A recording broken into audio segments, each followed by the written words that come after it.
নবী সাল্লাল্লাহু আলাইহি সাল্লাম আবু তালেবকে কালেমা পড়াবার জন্য কি পরিমাণ কাঁদছে, চেষ্টা করছে। শেষ মুহূর্তে বলছে, চাচা চাচা কালেমাটা পড়েন না চাচা। বলছে না, মানুষের কাছে বেইজ্জতি হব, পড়বো না, মানুষ লজ্জা দিবে। আল্লাহ নবী সাল্লাল্লাহু আলাইহি সাল্লাম বলছে, কানে কানে বলেন, আমি কাউকে শোনাবো না, আমি শুধু হাসরের মাঠে বলবো, মৃত্যু পর্যন্ত চাচা ওয়াদা দিলাম জগৎবাসীকে শোনাবো না আপনি ঈমান আনছিলেন, কানে কানে কন। আবু তালেব বলছে না, কানে কানেও বলবো না।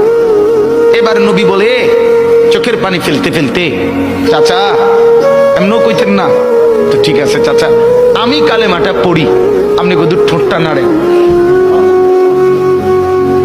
আপনি শুধু ঠোঁটটা নাড়বেন, আমি হাসরের দিন বলবো মাওলা আমার চাচা কালেমা পড়ছিল এজন্য ঠোঁট নাড়ছে, এর সুযোগ দেন। চাচা বলছে না না না, আমি ঠোঁটও নাড়বো না।